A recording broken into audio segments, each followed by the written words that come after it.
Rich, because he's trying to log on and he's sending me messages. Please let me in. Let us in. And he's trying to log on to the last week's podcast link. Oh shit! And he's wondering why nobody's letting him in. Technology. Oh my God! I almost feel bad for you. Well, please do, Dennis. Yeah. Well, let's get this podcast on the road. First, I want to thank you, Rich, for making the time. I know you're a busy man, and I guess we have a lot to talk about. First, congratulations also to Milos for an awesome weekend. And you know what? Yeah. You should have saw Milos's face. Listen, you should have saw Milos's face Friday after prejudging when I told him Nick is in the lead. You told me that as well, and I said I don't see it. Hey, listen, I didn't see it. I was coming to Dennis to brag about what did I said on the podcast. I said Samson, Andrew, Nick, Ramy, and Clarita, and I'm all there convinced this is what's happening, right? It's no, I heard differently. And it's like, what do you mean? And so I know that Dennis has a connection with the judges. And he what? Yeah, you do. I don't. Like, oh, shit, this is not happening. Hey, man, it deflated me like, completely. I was like, what? Yeah, all the air was gone. Yeah, cool. Hey. What was his face but listen, but didn't that? What did his face look like? But it's priceless, totally priceless. But didn't that make the win even sweeter? Sorry? Didn't that make that the win even sweeter when he was announced? Yeah, I mean, listen. I had my hopes, of course. That this is because everybody else was telling me. Everybody else. I mean, yeah. From people in the know, everything. And hey, listen, I told this to Dennis. Well, Steve says don't do anything, leave him alone, right? That usually means he's perfect as it is, right? He's winning. And then that is, how they say those things. Just say something. Oh shit. Anyways, yeah. It was an awesome weekend, and I think it was well deserved. He looked much better on stage than it was when you look at the screen where I was sitting at. Because we're looking at the screen, you couldn't really see the detail that these guys had. I saw some videos, and I told you that I think Saturday morning. I saw some videos of whoever was sitting in the audience, and you could see the detail that these guys really had. It was unbelievable. Yes, it's a different story. Let's talk about this for a second. Rich, you were also in Japan. I remember when I was watching Japan Pro, and what I see live and what I see in the video is completely two different things. And sometimes sometimes can be better, sometimes can be worse. Right. So this time I didn't get the favorable seats. So when you're far away, nosebleeds pretty much, you can't see, and then you're looking at the screen, it's not the same. But for prejudging, I was in Jay Cutler's seat, quite close, and for me it was convincing. I mean, we talk about it going into the show, we were going to play to our strengths, and I mean, probably two perfect guys are here, Gaspari and Chris. Like Gaspari would go against Lee Haney 3 times, getting second close. And we all know that Gaspari is going to outcondition Lee, right? But Lee, still has that beautiful shape, and, that's what was considered. So I know that if Nick Walker a little bit outcondition Samson, he's not going to out bodybuilding him, right? This is bodybuilding, it's a complete story. You look for everything. And I think we did just enough improve from the Olympia to the point that now he's a major contender. Now for the Olympia, we're going to step on the gas and maybe improve a little bit more conditioning as well. Put maybe a couple of pounds, even though everybody's saying he doesn't need anything. Don't put any more weight. I mean, he's growing. And I don't know if you noticed, I mean, his waist is actually getting smaller. He was smaller this show than Olympia. So everything was I think going he just right needs to there. improve. I'm He just needs to improve some body shots, like the when he hit that 3/4 back, maybe hit that bottom lat, lower lat area, so he can utilize that lat more. Improve the abs, can do more in the abs, and control of different body stuff. But the body is there. I mean, bigger back he could use. Maybe that front lat spread at different times. It look a little shallow right here, so I don't know if there's some kind of lower pec thing. Not that he have good pecs, but I'm talking about when you hit the shot. If he was strong in those shots, I think that'd give you the best chance. Maybe a little bit of bicep peak, something like that. But he's almost a finished product, and it's not so much weight. I think just improving body shots. What do you think, Dennis? I think you're right. I mean, I don't think he needs to worry about getting any bigger. Right now, if he wants to win the Olympia, which I think he can, I think he has a very good chance of beating Derek Lunsford and Hardy in the Olympia. I mean, he's going in as number 3 right now. Let's put it this way. He can outshape Hardy, really. Not only he can not only outshape him, he can outsize both of them. So he has all the tools. So now that's why I wouldn't worry about him getting any bigger. He's big enough. He's plenty of big. He's plenty of I big. agree. Those shots.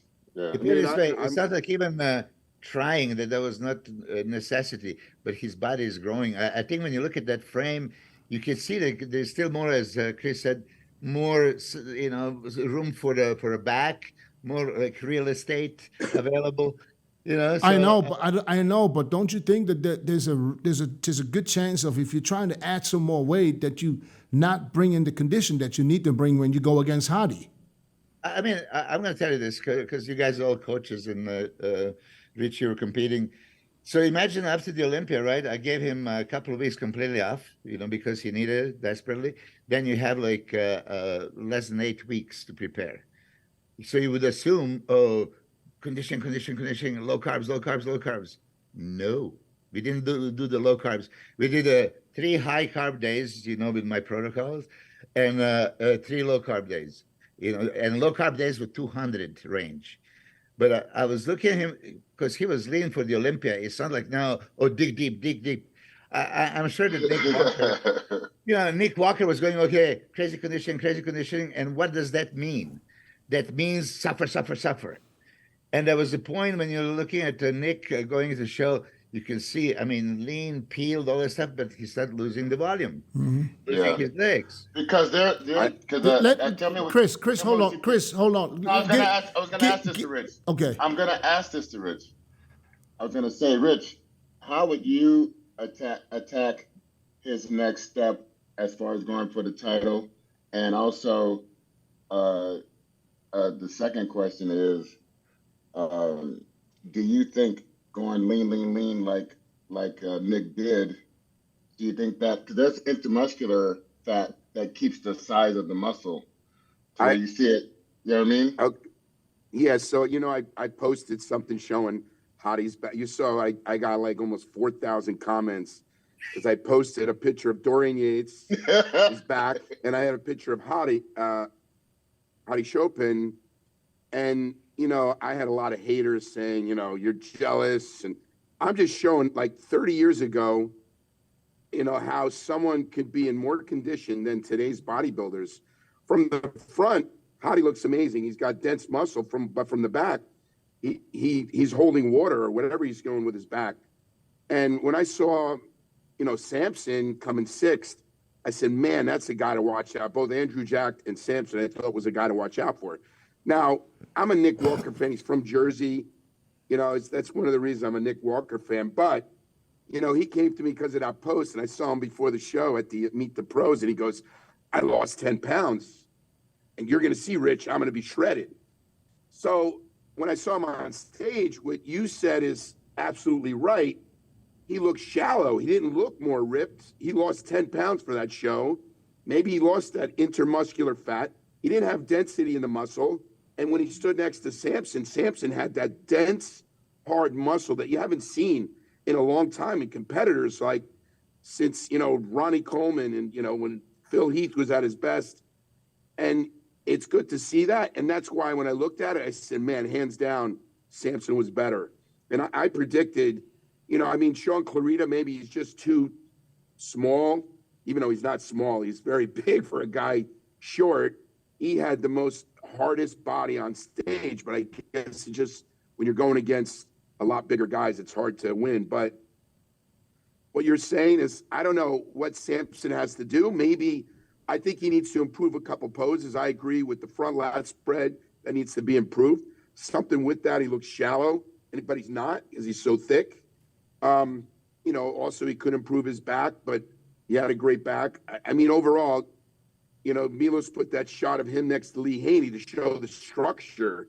It's very similar in structure, just bigger. And of course, some idiot goes, "Oh, why are you comparing? He's not going to be able to." Yeah. You're comparing Lee Haney, but I understood what Milos is doing, is showing this is a structure of a guy that has a physique like Lee Haney, but of 2020, of Lee Haney of 2023. Yeah, I don't know, understand how somebody can get mad at him posting his pictures.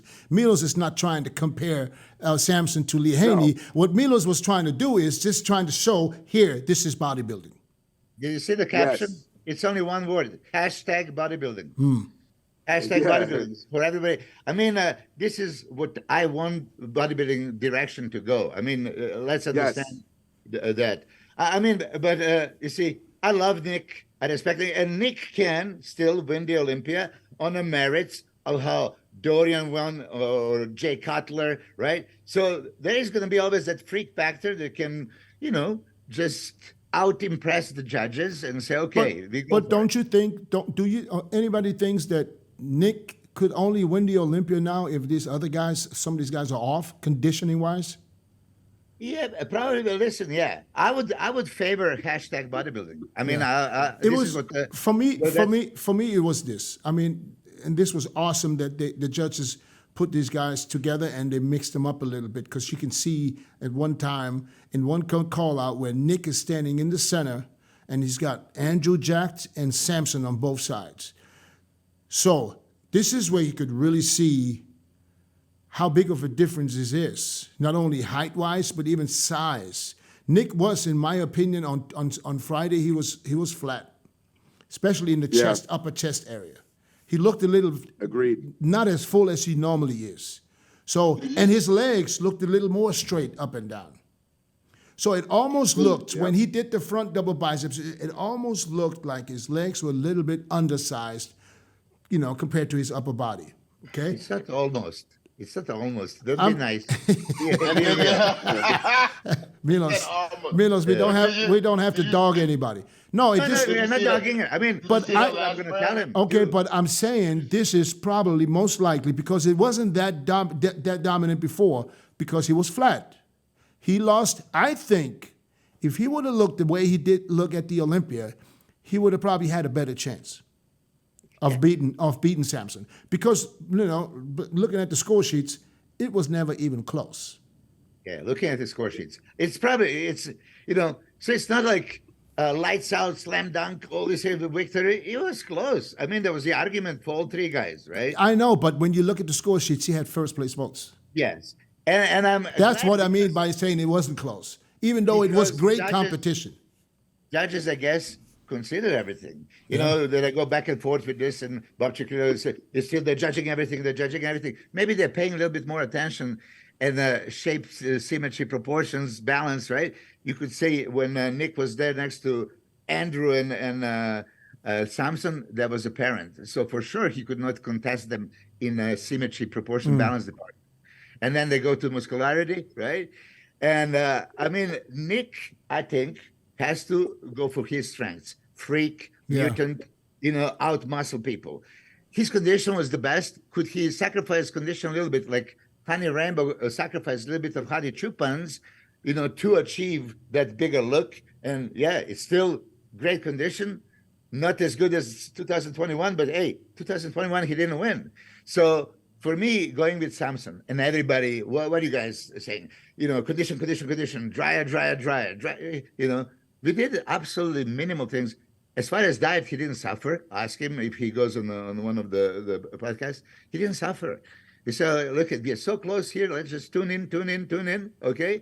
And dryness wise, this is another thing. I'll get like hundreds of those. Hey, make him dry him, dry him out, dry him out, dry him, dry him. Okay. Here is this question for also Rich, because Rich was known. You're the first one that came so dry and striated glutes and all this shit, right? Lee Haney in Muscle Development podcast, and there was a thumbnail with this: judges should stop rewarding the dryness, because he started talking about the dangers of dehydration. And this is what I want to touch it, because it's really important thing. For our coaches, if our athlete needs to be drier, what can we do? What can we do? I'll give him a little bit more diuretics, right? So you're better if you give them and he's drier, you're a better coach because your athlete is drier, you know what you're doing. But risking, dehydration, dangerous dehydration, right? Then it comes into now, okay, who is responsible here? So for me, dryness that Samson displayed even on Friday should be sufficient. But then on Saturday, because goddamn Benny scared the fuck out of me, I said, okay. I wish I could have been there, man. Damn. Yeah. Hey man, I was dead on that table. I didn't even enjoy the dinner. He spoiled my dinner, man. but Rich, okay, you were known for this. How do you see that? Okay, this extra dryness. We are all impressed with that extra dryness, but what does it cost you, and what kind of risk that really is? You know what I mean? I'd be honest. A lot of people thought I took harsh diuretics, and the dryness I attained was never taking any harsh diuretics. I never took Lasix. I'd taken Diazide. I basically just, cut water, a day before the show. But I was always ready, 2 weeks out from a show, and then slowly filled myself back up, slowly with carbs. I never really depleted either, Milos. I always felt I should just go into the show because I had that, I guess, genetics to be dry like that and hard. But I never had to do any harsh diuretics. I agree with you that these coaches try to make these guys dry. So the answer is giving them diuretics, but then it pulls all the water from the muscle and they don't look any better. They look like they're actually softer than being drier. So whatever you did with Samson, Milos, to me, he looked dry. To me, what he had was that old school dense muscle that I haven't seen in a while, where you look like granite. The year that Jay Cutler won in his last win, he had that granite muscle. That's the way I saw, Samson in prejudge. And I did see on Saturday that he was much bigger, like when he walked on stage. And I saw Nick fade out more. And that's why, I think Samson then won it. Rich, you think Nick was better Friday or Saturday? I agree with you saying that he was. Saturday. Yeah, he was a little better, but he just didn't look. He didn't look right. He just looked like it looked like he just looked washed out. Not normally, like you said, he has that freak factor, and maybe the advice for him trying to get more ripped with him. I don't know if he listened to me or whatever. But he did say to me, he goes, "Oh, I lost another 10 pounds because I could sacrifice mass," and I think it really hurt him. Yeah. Like you were saying, he's a freak, and he has to come in like a freak. I mean, if you look at him at the Olympia stage, and if you say, okay, you drop 10 pounds from there, you got to lose some size. I mean, there's no way. It's not like he had 10 pounds of fat on him or 10 pounds of water at the Olympia. Do you remember we were saying how Jay, when he was going against me at the Arnold, how that one year he tried to go down further in weight to try to get more detail. And it didn't really work for him. It wasn't the look that he wanted, even though he won. But he didn't like the look, and he never went that route ever again. After that, do you think that kind of happened with Nick? Because it looked like the second day at the night show, it looked like his chest, like his front lat spread improved because he looked like show and he had to do that prejudging. Then the night show, he looked a lot fuller and almost like wider. I'm sure that Matt saw what he looked like on stage and realized that he needs to be fuller, especially standing next to Andrew and Samson. I mean, that's when it was even more obvious. If he would have stood next to guys like Sean Clarita or the other people, they wouldn't make no difference. He would have won that show easy. But he had literally two of the best shapes standing right next to him. You know, Not to mention, Dennis, when he won that show, the competition wasn't as fierce. Yeah. This is almost better conditioned guys than the Olympia. Yeah, everybody was better. I here. think that this was the best lineup at the Arnold at least in the last 10 years. Yeah, it was. I agree. It was different. And another positive thing that I took away from the Arnold is that everybody was in shape. There's a couple of guys like, you know, Justin Rodriguez, I think his body was tired. You could see there's nothing he could do to get in shape. It was more like his bottom half, though. Yeah, his body was tired.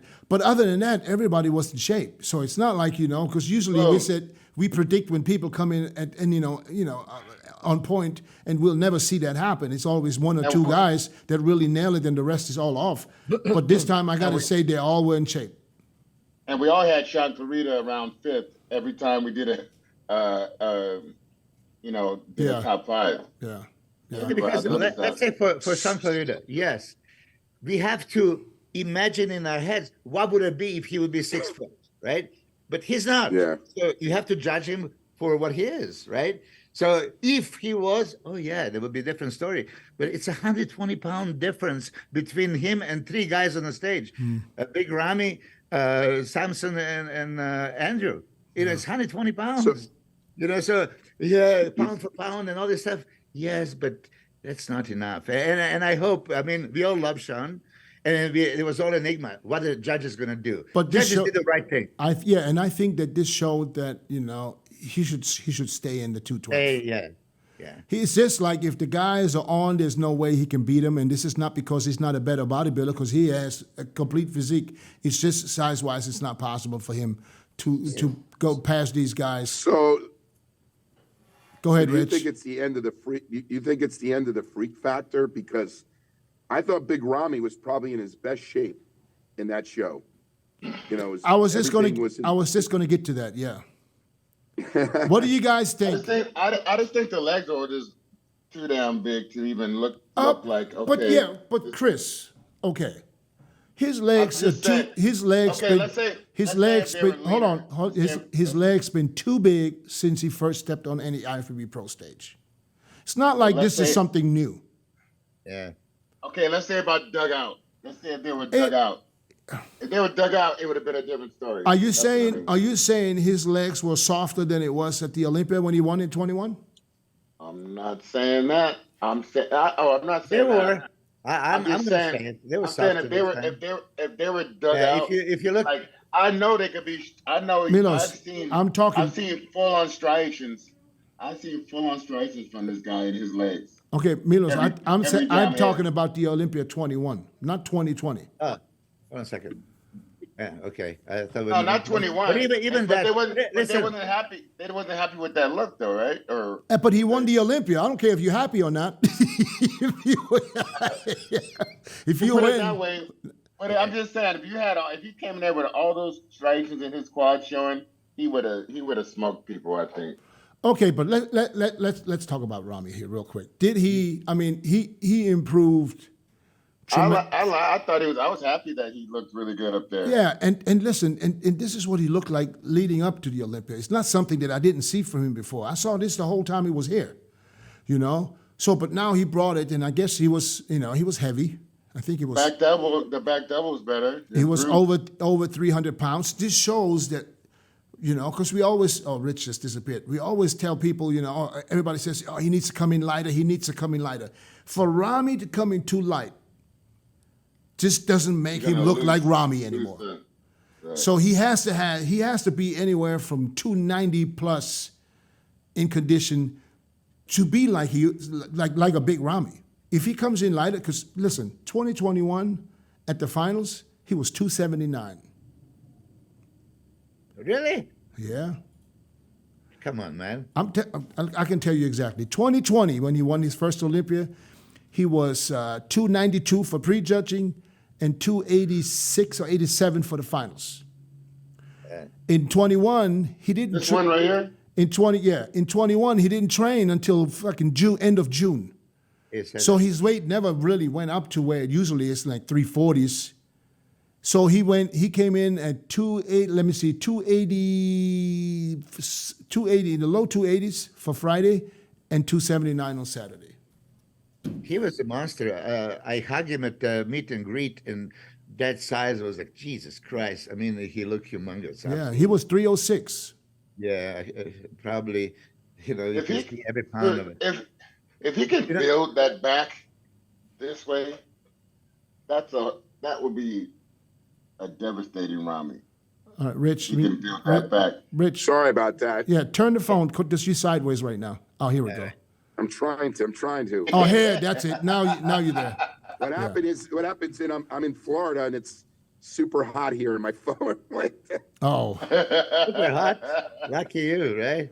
But But you guys still, I think that Ramy was much better than he was at the Olympia. I think that, I just think that he didn't really get a chance to stand next to the other guys. yeah, which was a little bit weird because he was right in the middle for the prejudging. No. Immediately. They called him first because they called in numerical order. He was got number some two. more He was work, number huh? two. He was the first one that was called. He stood in the center, and then they called everybody else, and then they moved him out before they hit the first shot. Before any shot. That's what I said. I would think that they could have leave him for 1-2 poses, you know, just Or even mix him up and you know and at least listen, it worked perfectly for me because they put Samson in the middle and they kept him there. Yeah. So it's like, oh Yeah, yeah. but check this out. Don't you think with the amount of guys in the show, it could have been more mixing and matching, more? Yes. It wasn't like I was like we had 30. Wasn't like we had 30 people to deal with. Yeah, I was expecting that. I was expecting to be more call-outs or more, you know, turn it around. He did it. I mean, Steve did it at the finals, at the confirmation round. He made this guy's work, but it was, you know, in the top 4. But Ramy never got a chance to stand inside. Yeah. You know, I think it would be perfect for the audience to have Andrew Samson, mano a mano, and Big Ramy and Nick. I mean, who wouldn't want to see that? Yeah, you know, real yeah. duel, right? These are kind of things. So, you know, I don't know, but sometimes maybe they're just, you know, looking at the clock and they don't want to do it. They did mix up top 3 in every direction, right? Yeah, top Everybody 3 was in the middle. Yeah, So, I would have just liked to see, just, you know, as I don't know. I mean, if he's Mr. Olympia, you know, he was better than the Olympia, and I would have liked to see him get compared a little bit more. I mean, that's just my opinion. Yeah, but most importantly, you ask, is this now, we are coming to the era, no more freaks? Oh, no, I don't think this at all. If in every era, you're going to mix aesthetics and freaky. And if freaks really out-freak, out-muscle, you know, and impress judges, he can win. You know, I don't think this is over. I think that Nick still has a legitimate chance of, you know, fulfilling his dream and winning the Olympia with his strengths. He can play this, right? Let's talk to Andrew Jack. The same as I was saying for... You're switching the subject. I was just going to say one more thing before we switch to another guy. Go ahead. Before we switch to another guy. Now, where does Ramy go from here? At the Olympia, he was moved out. He got 5th. Okay, he didn't look that good. He come back at the Arnold. He looks great. He's going to get moved out. Where does he go from there? What as an athlete, what is he thinking right now? People always ask how I got here. I was willing to work just a little harder than everyone else. Every damn day. If I can have hundreds of hours back, you know I'm gonna grab them. Spending hours prepping chicken, rice, and vegetables, F that. I rely on perfect nutrition. I rely on trifecta. Yeah, It's hard to deal with. 2-time champion and sliding down, right? That's hard. But he didn't lose his body, and he's improving. I'm not talking about yeah, I know that. But what does he do now? How does he take this? How does he take that? Oh, I'm not even getting compared to those 3 guys, so to say. And what do I do now? Are they telling me is this it? Am I being able? Can I really come back and win the Olympia again, or is it over? Where does Even he if go they- from here? Even if they're telling him, even if they're pushing, hey, you're not going to be compared, time to retire, why would he take it? I'm a warrior. I know I'm 300 pounds of goddamn, But there's another this side. Olympia There's another, twice. but there's another side too. Of course, I want him to come back and see and win the Olympia. I would love to see nothing more than him winning the Olympia back.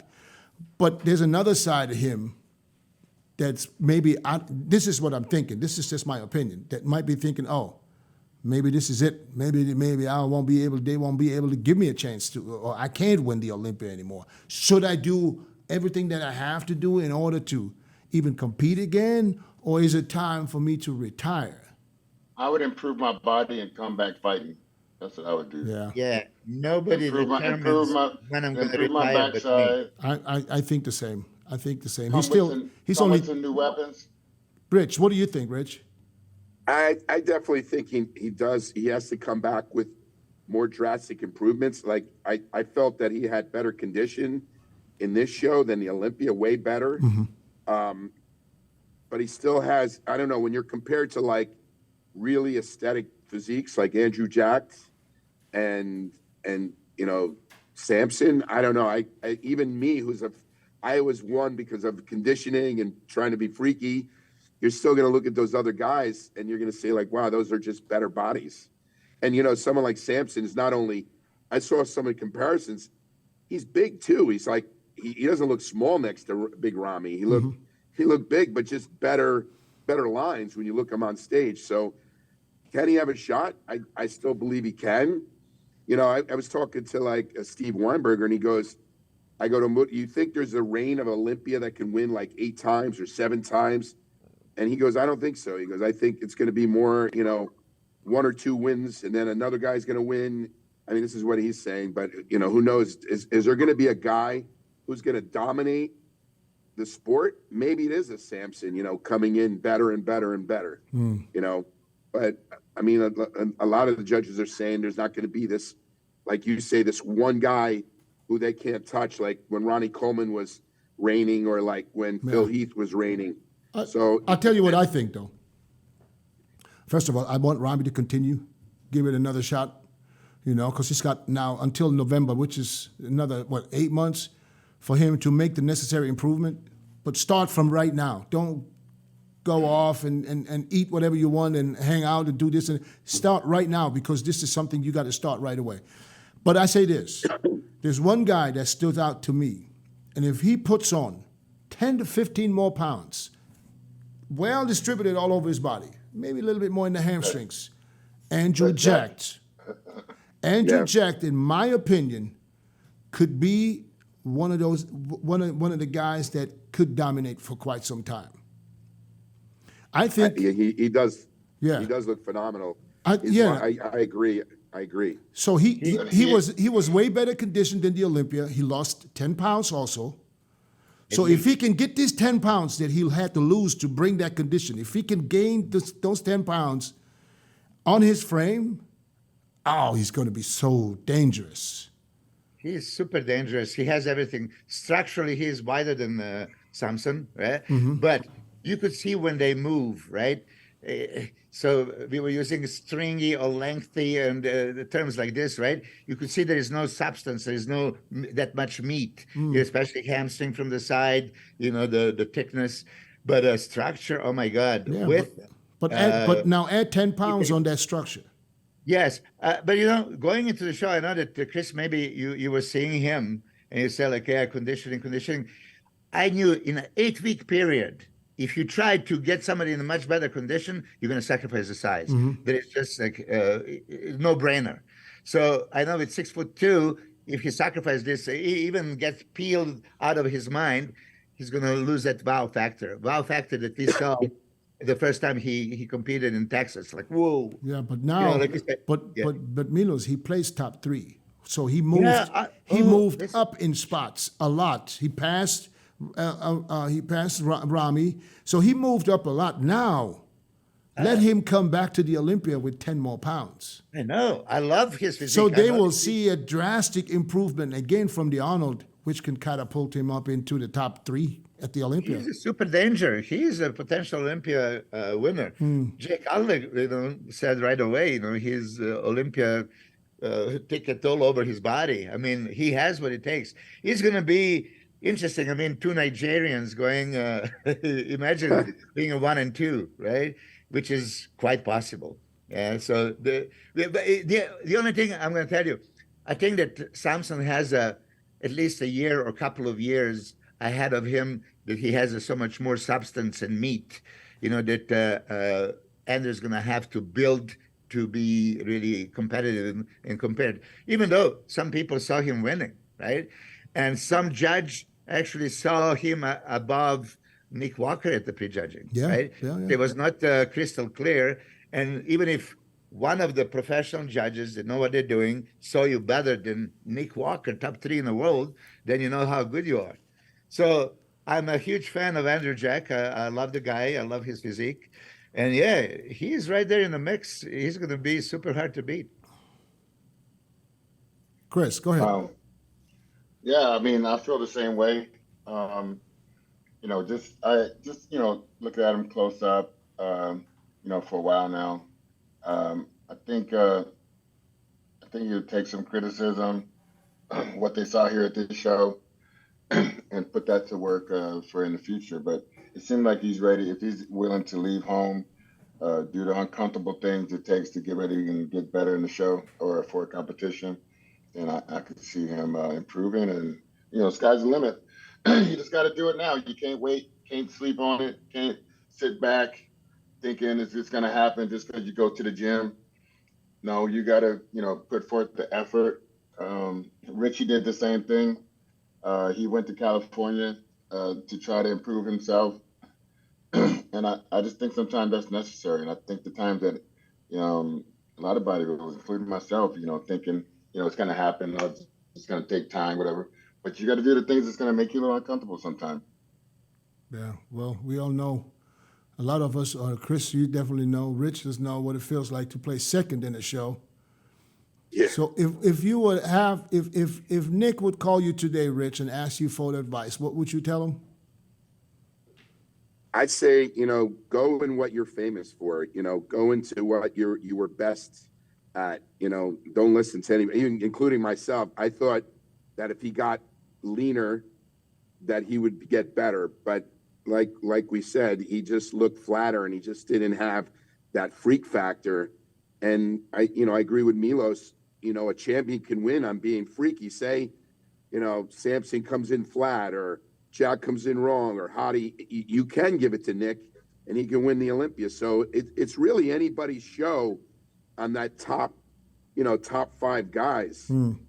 So for Nick, I would be like, just go in what you were known for, and that's full, ripped, and big.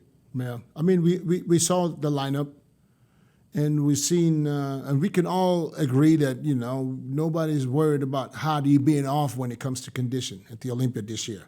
Impossible. Can Hadi repeat? Yeah. With this guy's He coming. can repeat. I just think it's going to be very hard. It's going to be. But I know, But let's take into consideration these guys coming on strong now. Samson. That's what I mean. Derek. That's what I mean. Derek, Andrew, and Ramy. Is Hadi a shoe-in? I don't think it's a shoe-in. I don't think it's a shoe-in. And I do think that the bodybuilders are getting better now. I think it's a wave of bodybuilders getting a bit more serious, getting a little better. I think this is going to be a knockdown drag out at this next Olympia, because I think bodybuilders are finding their way, finding their poses, finding their exercises, whatever diet stuff they do or whatever. I think they're finding their way, and I think it's going up right now. Did anybody see the Derek Lunsford's video or picture of this weekend? Yeah. Yeah. Right there at the restaurant, I don't know if you've seen him. He was calling me from far away, and then he rolled up the shorts. It showed the legs and then the abs. It's because he's growing and he's lean. And then I've seen that video with HANEY Rambo. Did you see when he took his shirt off? Did he look unhealthy? No, he looks very healthy. No, because He you looks remember like a people saying Pittsburgh. that remember that saying he's worried about his health. I said, dude, he could have done the show, bro. Hey, He listen, could have done the I show. listen. No, I could see what their goal is, and their goal is to bring him to they want to win the Olympia. And Yeah, they listen, do. I think that in Pittsburgh, we will see what they're working on. I think he looks fantastic for off season, and I'm sure that he was off for quite some time, or maybe still is. I don't know. Still could have done it. But he looks unbelievable. He looks unbelievable, and his shape, if he brings that super crisp condition that he had from the back in the front, Yeah. battling. Can we agree that he still haven't really nailed it? No, not yet. No. Not yet. Not yet. Yeah. But nailed it. but he's on his way. He's on his way. Yeah, It's just- from the back, You just gotta from the bring back, it. he nailed it like you cannot nail it better. Mm-hmm. I mean, it's nailed in from the But back. it don't make sense that the back was so hard and the front not as hard. It don't make sense. There's got to be something behind that. Like Because what? this is what we're talking about. This Oh, is he what didn't I hardly think. have any I strikes in think. his chest. Yeah, but Chris, I think this is what Or we his did. quads. This is what we talked about Nick Walker. When you're trying to get too peeled, there's body parts that will go flat first, and that was also in his previous shows.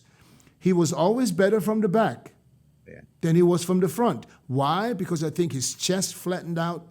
As soon as he tried to come down too much, his chest would go flat, his legs would go flat, and I think that's what they're working on. Yeah, Derek needs bigger legs, bigger quads, and hardness to the chest, shoulders, arms, and also drier, deeper stomach. And that's what he's working on. Structurally, he is Oh, perfect. he needs to work the fucking abs, man. Come on, dude. How many? Hey, Chris, now Work tell the those truth. abs. Now tell the truth. How many times you train abs? Bro, I was a stickler on the abs, brother. Really? Every other day. Yeah, every other day. I trained with Robbie Robinson. Don't tell me you don't think he had me doing abs.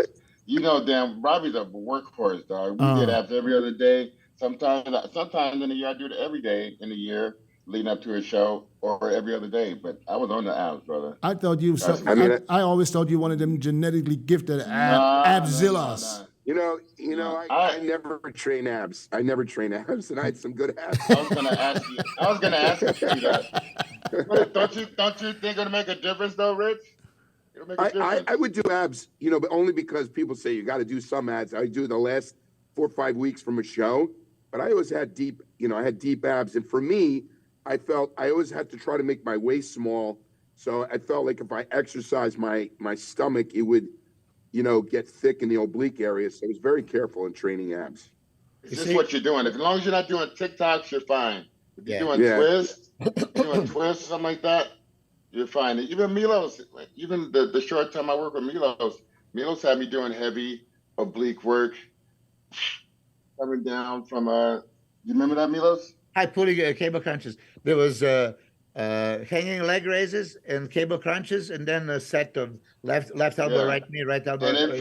But listen, that elongates. So Shawn Ray gave me a very good advice back in the day, because I had good abs, and there was actually a period of time, like you, Rich, I don't really need to do them because I have them, right? And Shawn said, listen, when you have something freaky, make it even freakier. So you have a world class, make it stand out even more. And so, that makes sense. So I would do 2 workouts a day, and I would do before every workout, twice a day, 3 supersets, hanging leg raises, and high pulley cable crunches. And then I would add, left, right. Closer to the contest, we do it before and after. So 3 sets before, 3 sets after, twice a day. That's like 12 sets a day. Hey, Rich, I got a question for you. So you're going after Lee Haney, which is, a lot of people's heroes. You were the guy that was very young, trying to attack someone gigantic like Rich. What was that like for you? And you came out, it's just stuck in my head still. I'm not a man or a machine. I'm just something in between. That's one of the songs you came out. What was your mindset going into the show? And did you think you can actually do this? You know the story with me. Lee was my mentor because when I moved to California, he saw me training and he asked me to be his training partner. So a lot of my, training. You just happen to be out there? I moved. Well, remember we were talking about I moved to California to Yeah, want but to were be a you pro just out bodybuilder. there, or did he ask you before you got to California? No, I was just out there, and he saw me training in the gym, and he asked me to be At his Gold. training partner. And he was already pro. He came in third in the Olympia, so I said, "Sure, I'd love to train with a pro." And then, I took a lot of his philosophies. I had a powerlifting background, so I lifted more, for powerlifting. So I had to change to build up my aesthetics and move. But when I went against Lee Haney, I mean, the first year he won the Olympia, I was his training partner. And Joe Weider asked me, "Do you want to go in the Olympia that year?" Because I just won the World Championships. I said, "No way, I want to support my training partner." That following year, I put on a lot of mass because I was 188 and I went all the way up to like 215 for the night of the champions. And then people said, "Man, you got a shot," because I came second at Beckles and I had a shot of beating him.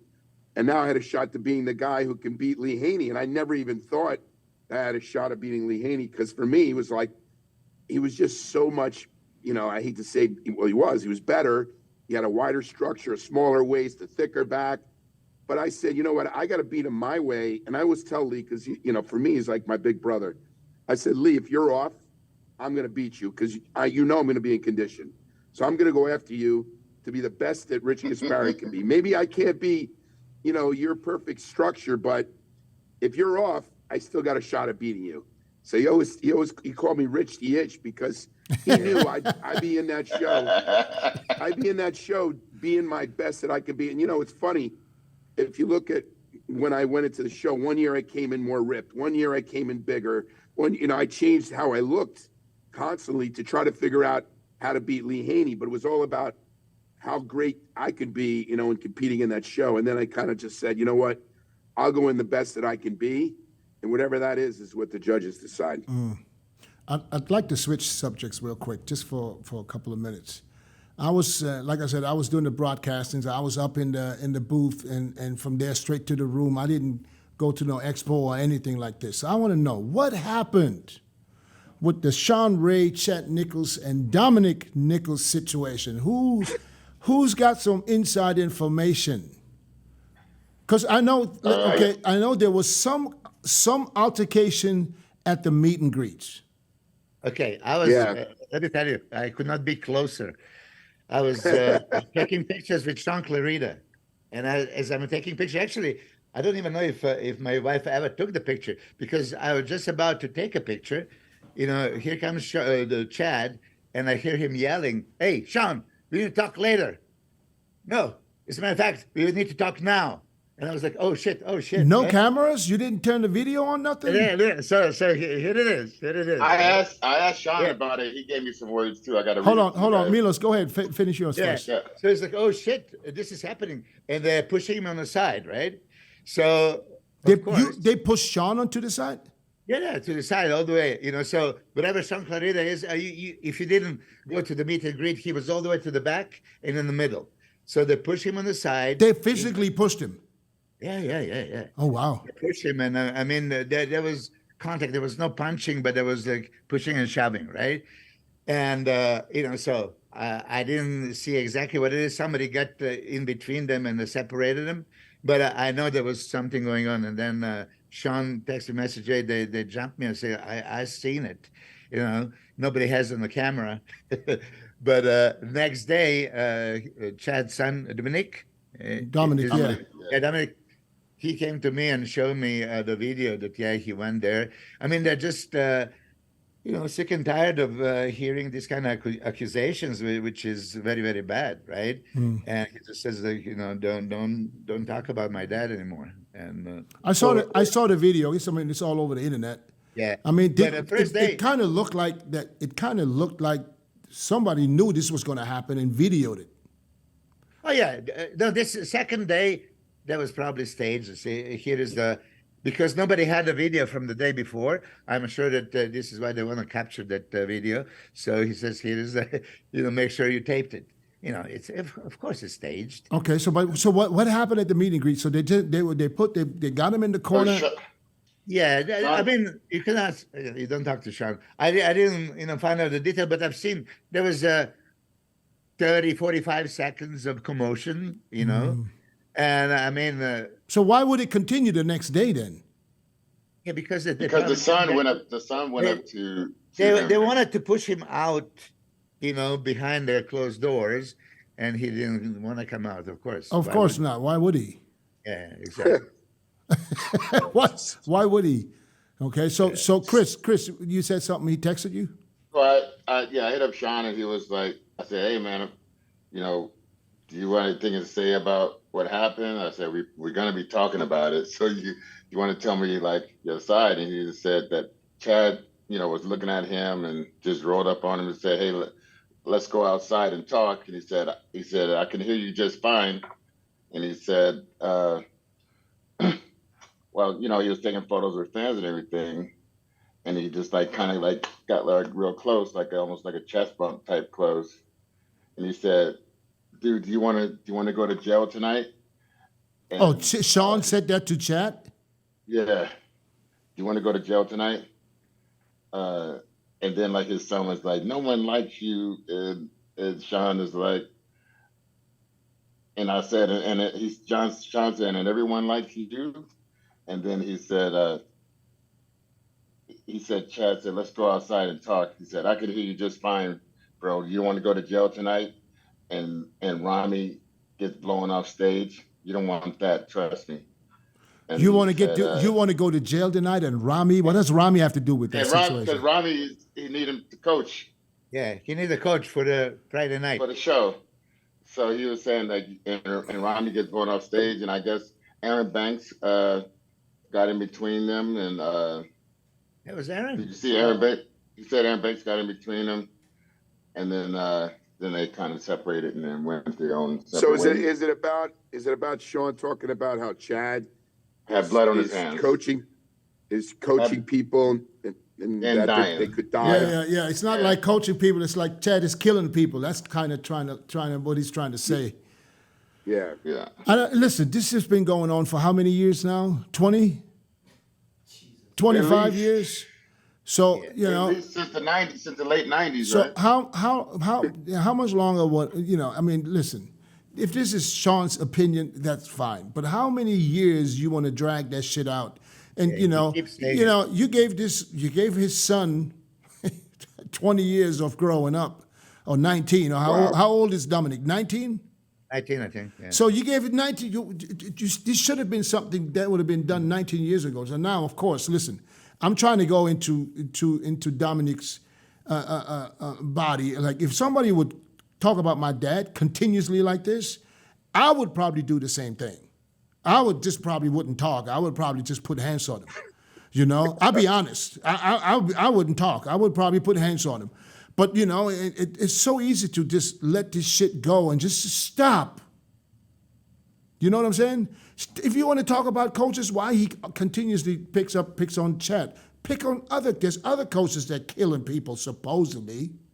You will never hear me say that, because at the end of the day, you know, I mean, you can't blame a coach for any bodybuilders, because whatever they're doing, they're going to do it regardless. And without a coach, they're probably going to do it even worse.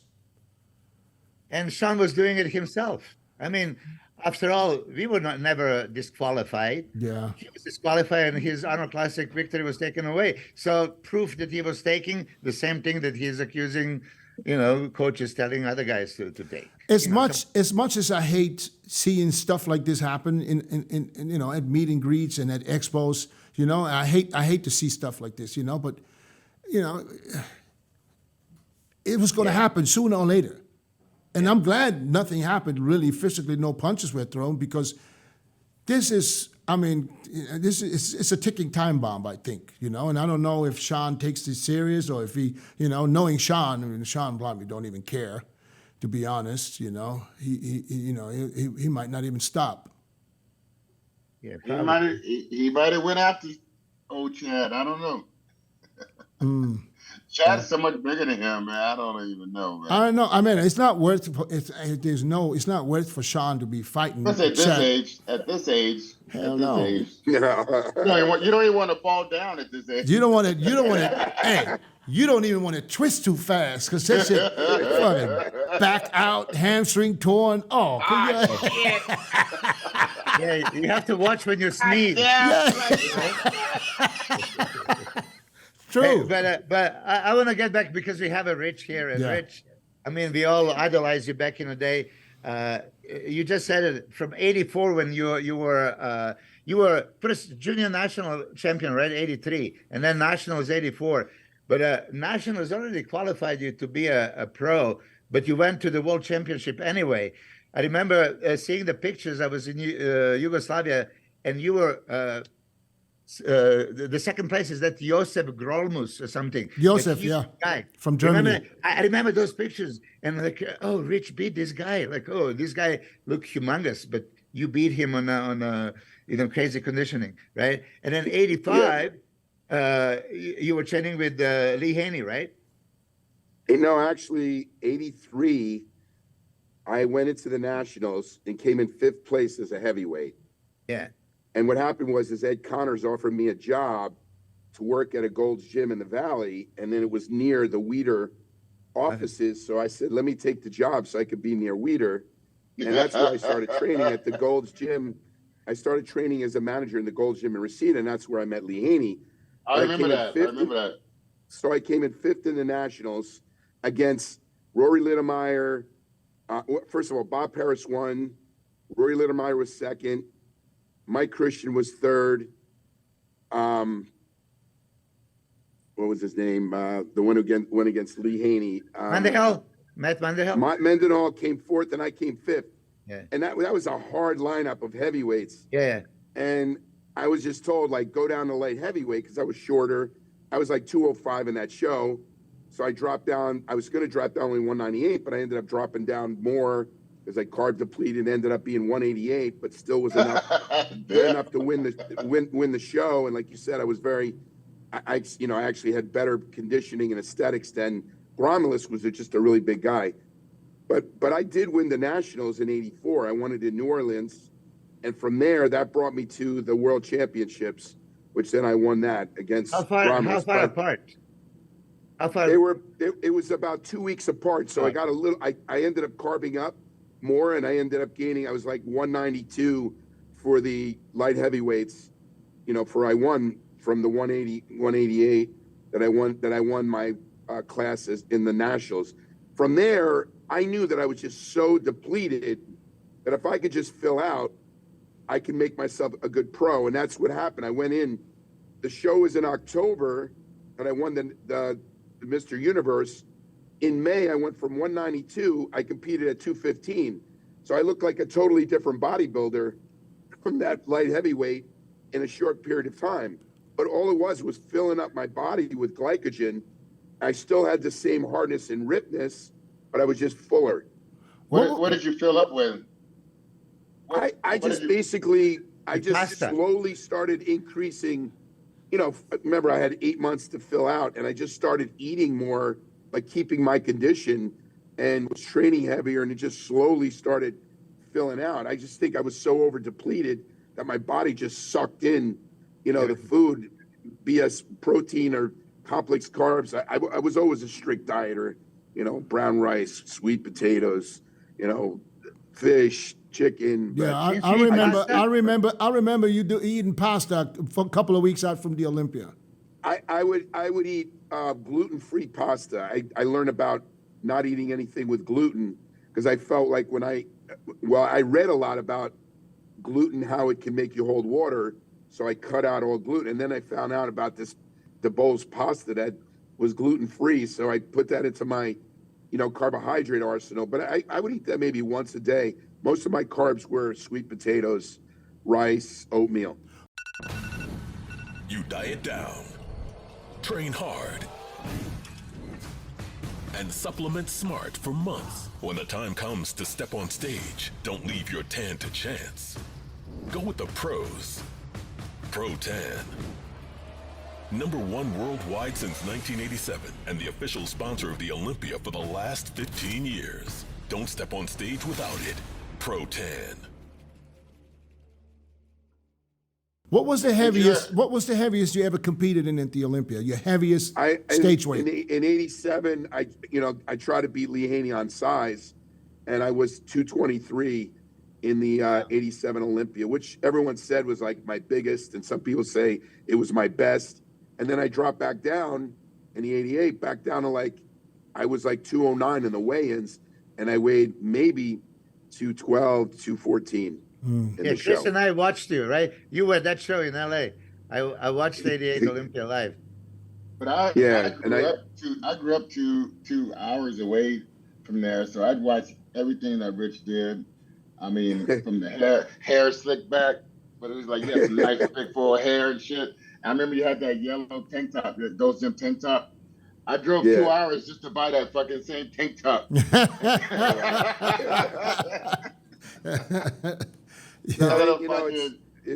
It's really cool to have you guys that are now legends themselves.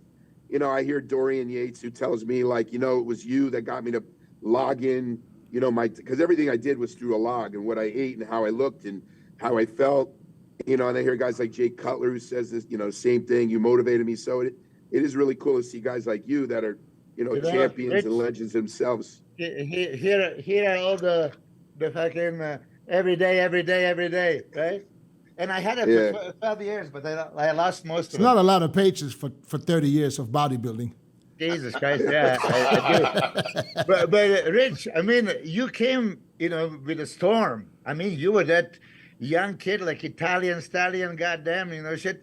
And you were second in the night of the champions, '85, behind Albert. And then third at the first Olympia, top 3 Olympia on the first try, behind Lee and Albert. And then 3 consecutive times you were this close, right?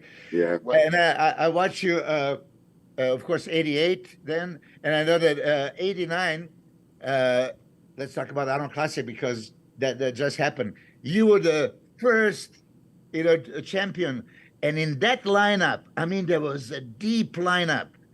It was like Gary Stridham, Robbie Robinson, Bob Paris, Samir Bannout, Bob Paris. Crazy. What do you guys? What do you guys think this is when you look at shows back then? Look, when was it? '89, Rich? Yeah, '89, and also the Olympias in the early '80s. When you look at all the guys that compete there, even today, you still remember these guys. Of course. Do you still remember everybody that competed in the Olympia 10 years ago? 15 years ago? You know what I'm trying to say? What I'm trying to say is that almost every single competitor in the earlier lineups in the early 80s, in 80s and 90s. early 90s, you remember. They all made a name for themselves, and they all basically bodybuilding famous. But nowadays, you see people, and we saw that afterwards, that there were people in the Olympia that you don't even remember that they were in the Olympia. Yeah, another thing that maybe some of the people now don't know about Rich. Rich won many shows, like 10 shows or something, in a many Grand Prix shows. I won Grand 2 Prix. years in a row. I won 4 Grand Prix shows in '87. I won the Professional Mr. World before it was the Arnold Classic, and that's where I came in that ultra conditioning. I won the Grand Prix in '88. You know what? After the '89, I won all those Grand Prix, came second in the Olympia.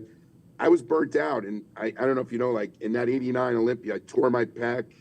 I got the flu. I still won the show, but I don't think I was ever the same. And I started feeling my body started going down.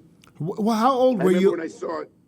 I remember when I saw Milos the first time. We did a photo shoot together for Weeder, which was really cool. And he came up to me and the pretty boys together. The pretty boys together. Yeah, he was a pretty boy, but it was funny because I saw him and then I kind of took a break and then I went against Milos in the Canada show, and then Milos went from like 205, 210 to like 250. I'm like, who the hell is this guy? How did he get so big? What Canada show? The one that I did, It or was No. 95 and 96. Yeah, it was a 96, 96, or both. Yeah. Probably both. Yeah. But okay, Chris, I mean, Rich, at what age did you retire? pretty much after, what happened was I took a break after the 91 Olympia. What had I just was happened? burnt out. And then I tried to like come back in 94, 95, 96. But then I'm going against Ronnie Coleman, Flex Flex. Wheeler, Milos. And I just go like, you know what? And I came in fifth, which I was happy to come in fifth into that pro show. But I was like, you know what? What show was that? I just think that was Canada. the Canada show that I. Canada Canada 95. show. Yeah. Okay. Did you go? Did you come back and do the Night of Champions? I was No. I was getting ready. It's funny. I did go to the Night of the Champions. I came in the top. I don't know. I was in the top 10 in there. And then what happened was I was getting ready for the 97 Night of the Champions, and then I ruptured a disc in my neck. Oh, okay. And then while I was laying in bed, I went from I was actually weighing more. I was in the mid 230, 235. I wanted to go on stage and be bigger. I shrunk down to like 180 pounds because I had a ruptured disc in my neck, my right side. All the issues of why I retired. And that's when I stood in my bed. I was in my bed. I said, I can't be a bodybuilder, man. What am I going to do? And that's when I came up with my company, GASPARI Nutrition. I was While about to ask you about that. What year did you start that? Were you the first one, or was Lee Labrada before you? Lee Labrada was before me. Lee Labrada had a good break because what Lee Labrada did is he was with Metrex, and they actually gave him a piece of the company. And then what I heard is that Metrex blew up, and Scott Conley didn't want to keep Lee Labrada keeping that, ownership percentage, so he bought him out. So I think it was like for a couple $1 million, which was a lot of money, which Labrada took that money and parlayed it into his company. Wow. I started with selling everything I had, my house, my Porsche, bought a minivan, moved back into my parents' house, and started GASPARI Nutrition from their basement. From the bottom. Yeah. There you go. From the bottom. That must feel good. Yeah, Well, Manuel it did Moniz was feel good. manufacturing, right, for you? Manuel What's Moniz that? from Canada? Manuel Yes, Moniz, yeah. he was my first guy who told me, get into this business, you're going to do very well. And I just started with him. He got me involved in like selling a lot of his, he had a protein with spirulina, and he had a couple cool products. But he's the guy who got me into, Manuel is the one who got me into the business. Yeah. Oh, but hold on a second. You were also IFBB pro judge for a while. Yeah. Yeah. I judged because, like you guys, it's like I love bodybuilding and I wanted to give back to the sport. So I started, Jim Mannion asked me to judge. I actually judged the Olympia, the Arnold. I judged a lot of shows. But then this is what happened. I had both Flex Lewis and I had Hide in my arsenal of athletes. And what happened was I was judging a show that actually was, Hide was in a show in Atlantic City Pro. And what happened was a lot of people gave me flack saying he was my athlete. It was unfair. And here's what's funny. I placed Hide lower than the place he made in the show because I was so critical on him, being that I knew that he was my athlete, that I actually placed him lower so I didn't have shit. And not because I thought he was not good. I just was being very critical on him, being that he was my athlete. So it was the opposite of what people thought. But because of that, I go to Jim. I can't judge shows anymore. Plus, I got to tell you, the job of being a judge is a brutal job. They get treated like crap. Really, it's a bad job for those poor guys. And you got to sit there all day. You got to sit there, and then you got to listen to the damn. People are never happy. I always say the guy who wins never complains, and everybody else always complains. So it's not an easy task. So, No. So what is your favorite product now on GASPARI Nutrition? What's your favorite? What's the best seller? Believe it or not, just the last couple of years, I came up with, you remember back in the day when we competed with egg protein was big, and then whey kind of took over. Well, egg protein, went away. In the last couple of years, I came up with an egg protein. Well, let me tell you something, I was looking at other companies that are making, they all tasted just bad, and I wanted to make something that tasted good. My egg protein is very clean. All it is egg white. It's got flavoring, whether it's cocoa, and it's got stevia as a sweetener, and that's it. And all the flavoring is very minimal in what I put in there because I want it to be really clean. And that's my best-selling product, is my egg protein right now because everybody has whey, but not many companies have the egg protein. So something so simple as something that that we used back in the day, I brought it back to life, and now it's one of my top selling products. I remember me before I retired. I keep bugging Rich to send me protein. You had this protein. What was the name of it again? Yeah. Myofusion. No. Before. Intrapro. Intrapro. That's exactly right. Yeah. This was the perfect protein because it would still get thick when you blend it. I would chill that and eat it like a pudding at night. That's my last meal. Yeah. Oh, that was so awesome. Intrapro. Yeah, Intrapro. You have an ageless line, right? Yes.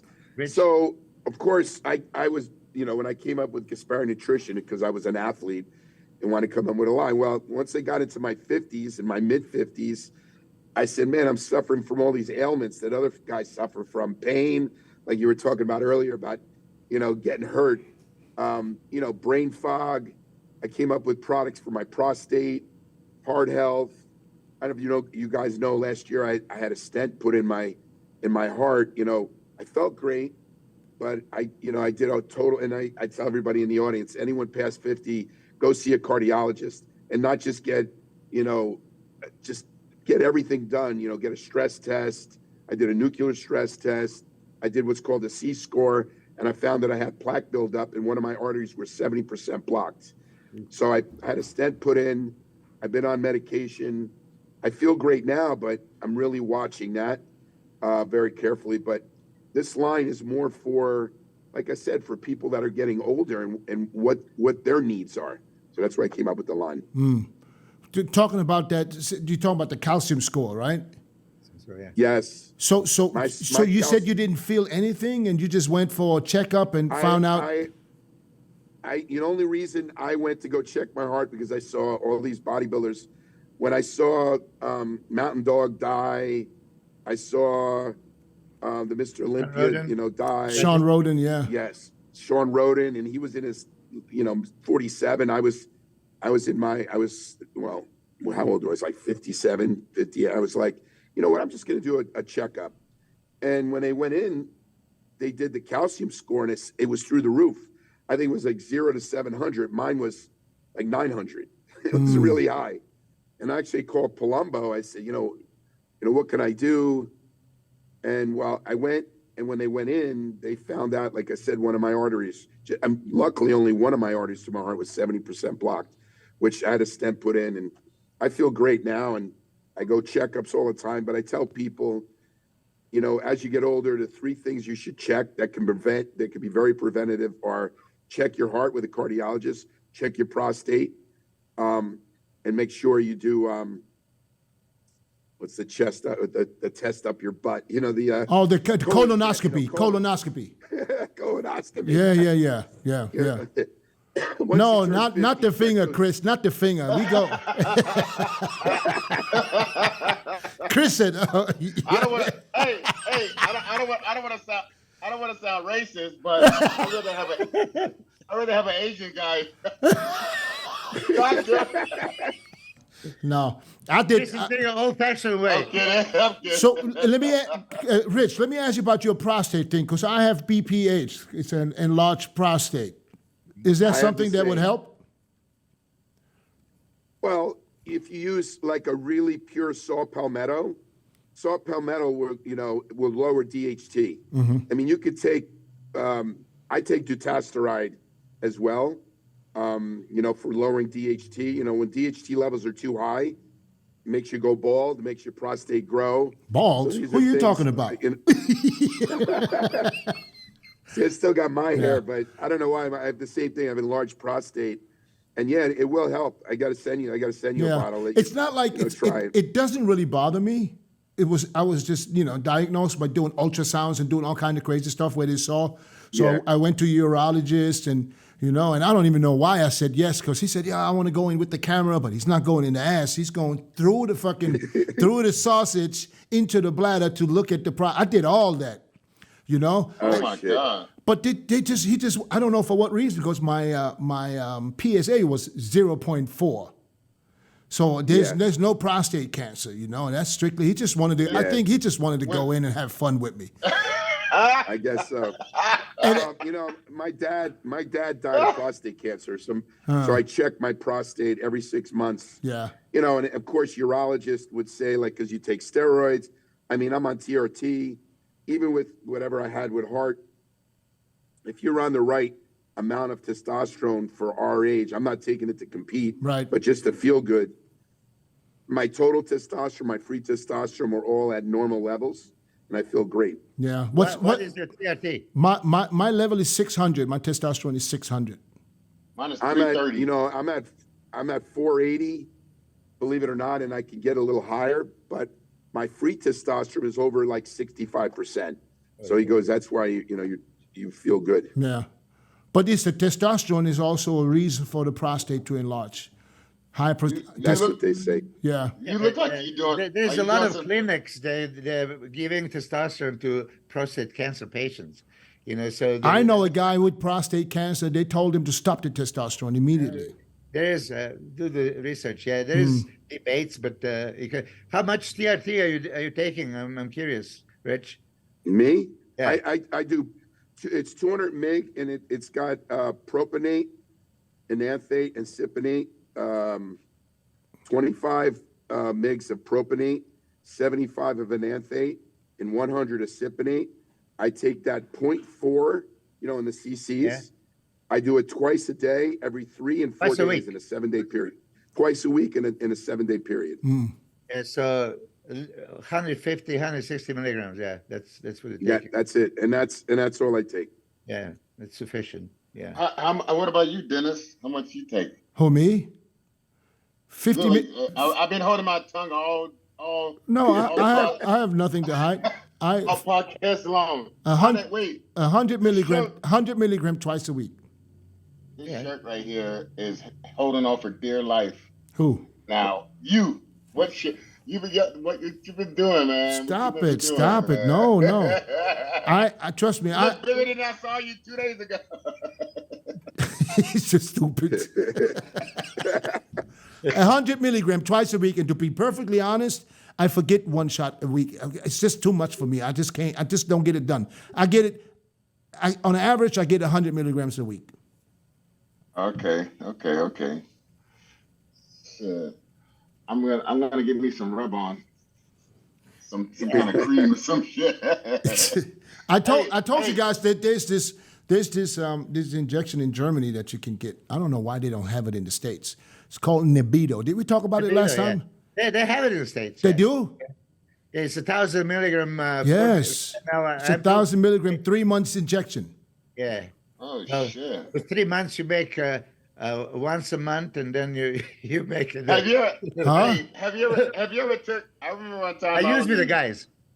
I But, remember one time I was you in Australia and I was coming back and I'm leaving like in 2 days, and I just got a full bottle. I said, I wonder what it's like if I just take this whole bottle, because I don't want to take it back. So I started injecting, filling up the syringe. Man, I fucking put on like damn 10 pounds by the time I got home. I took that whole bottle. I'll take that whole bottle That's of back. It's That was my crazy. old days. That's crazy.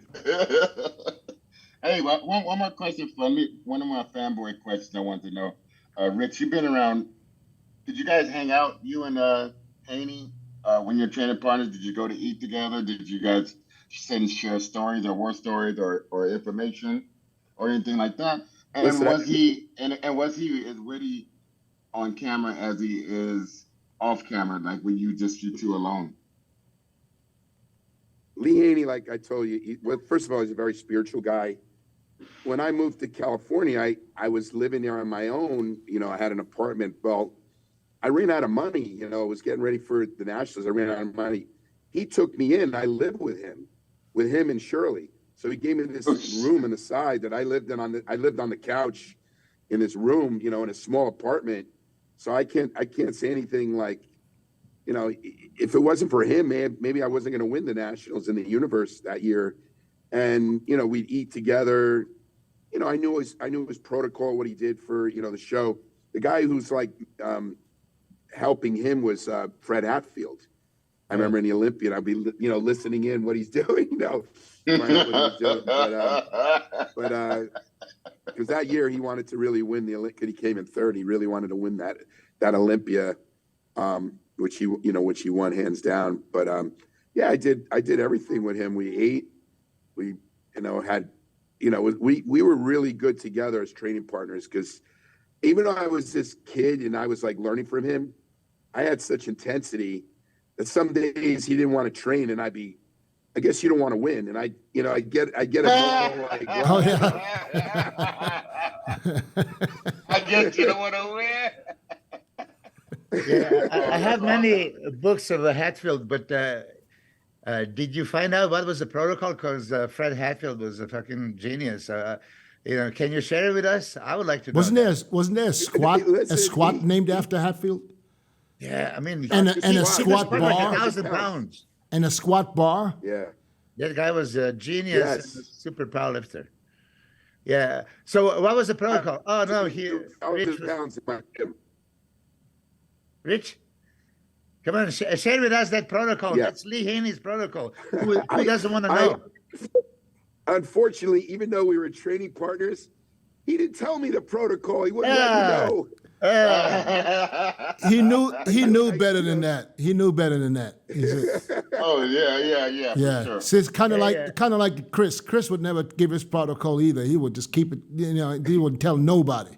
He Well, would. The only guy But that is you know- saying everything is me. I just. But Yeah. you know, Milos was the only open book to anybody. I should have, I always thought about this when I was, trying to come back, and I saw you at 245 or whatever. I should have said, Milos, what did you do to get that big? Because I said I did a photo shoot.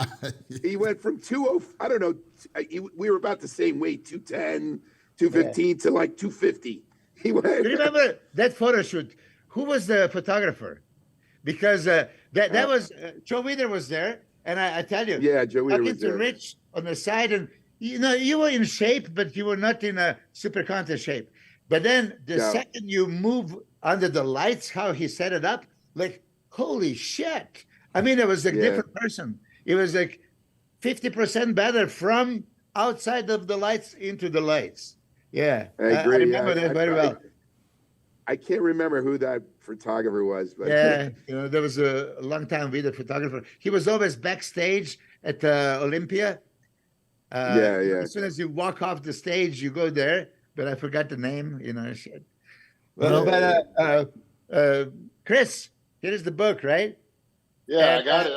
I meant to I bring ran it to into the Dr. Olympia. Goldman at to Arnold. Meet and Greet. Yeah, I wanted to bring it too, and I forgot it. Did you see him? He was No, I at the didn't Meet and see him. Greet. He looks great. Oh my God, in super shape. Just to tell you guys, right? And here is what Dorian recommended. So I highlighted everything. Like Jesus Christ, like come on. Still against it. But you still didn't try it though. I did. You told me you're gonna try it. Listen, I did 3 times. I almost Exhausting, though. died. I know that's what I'm. So you went through the book and make notes?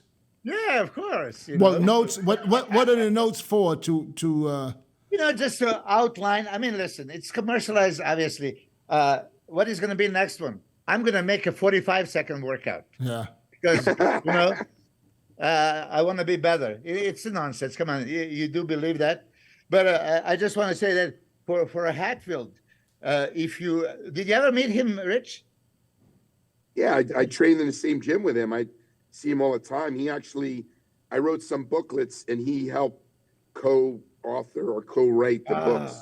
So we were, I see him all the time. Efficient. And- Yeah, he's the guy.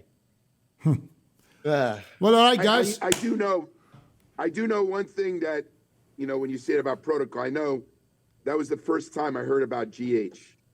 So on that first Olympia, it was on GH. That's what I knew. Did you do insulin, Rich?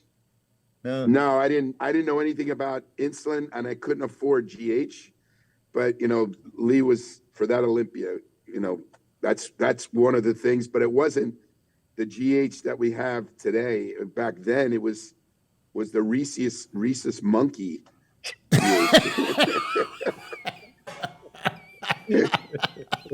Hey, He's like, did you ever yeah. did you ever try that one from Russia? That Russian GH that was going around? Yeah, that was super cheap. I had it. I used to love that shit. I used Hey. to love that shit. Is that the one that came in the glass bottle with the silver top? Yeah. That was the biggest bullshit they ever sold. Come on, man. I was gaining a couple pounds a day on that one. You must have got the real one. Shit. Yeah, I wasn't sure the name, You but can feel yeah. it, of course, but there is a danger. You don't want to do the A real natural- pituitary But wasn't that Russian stuff? Was that the not the synthetic, human the human cadaver. the human? Yeah, I Human remember. cadaver. I remember that. I was like, give that shit to me. Look. The thing is, we were traveling European Grand Prix Tour, and everybody's there. Ronnie Coleman and JJ Marsh, and I'm the smallest, and I dress nicely, right? And you think like nobody's gonna stop me at the customs and check me. And of course, in Finland, all these guys are passing by and they say, shit, like they knew. And I had 100 vials of that GH. Oh, yeah. And then I had all kinds of stuff. So whatever they would ask me, I would lie. What is this? Oh, this is mucopolysaccharidase enzyme. Oh, this. Yeah, I would have all this bullshit until they found, Winstrol. So the way they said Winstrol, I guess they know. I said, I can't bullshit them for that. So now I have to take all that, I said, no, I refuse. I refuse to take, I need it for a contest. And after the Finland, we go to the other ones. I just sit there and I call the promoter, KP or Rama. And I told him, Oh, yeah, I remember KP. I'm not leaving this here. I need it for a contest. And he convinced them, and I took everything with me. Oh, really? Wow. Well, try They that. just stick Well, their guns. I need it. that shit wouldn't work at the U.S. Customs. No shit. Bro, No. I had all my shit fucking my name on all my stuff, and then I was sitting there watching them take it all out, and I said, "You're gonna be putting it all back in, buddy. So don't worry about it." Yeah. I had a prescription on all of my shit. You know what is trouble in Australia? In Australia, you can't bring anything. Nothing. So I brought some Anavar, but they put in a vitamin C bottle, whatever, right? And they took it and they're taking it for examination, right? To test it. And I was like, oh shit, this is it. But I guess maybe they were just looking through the cameras to see if I'm nervous or anything. And they just bring me back and said, that's it. But then in US, they actually have some drops that they put on and they can test it right away. So you can't get away with that anymore. Well, I don't need to get away with it no more. Yeah, exactly. It's all good for me. I'm no glad, need to I wouldn't want years to. I already. wouldn't want to be competing today because, back then you didn't have to worry about fake shit or underground bullshit. It was all real. What you get is real. And now, it's crazy. I wouldn't want to be involved. That brings us to the end, guys. I appreciate you all, Richie, man. Thank you so much for making the time to come on the Old School Roundtable, and of course, Milos, Good seeing you, Chris. Rich. Thank you, Good brother. seeing you guys. Thank you, Rich. Thank you. Yeah, wish you all the Thank you, best, guys. and we'll see you guys Hey, man. soon. I want some of that Thai food, man. Yeah. I want to come over. Bye, guys. All right. Take care, guys. Yeah.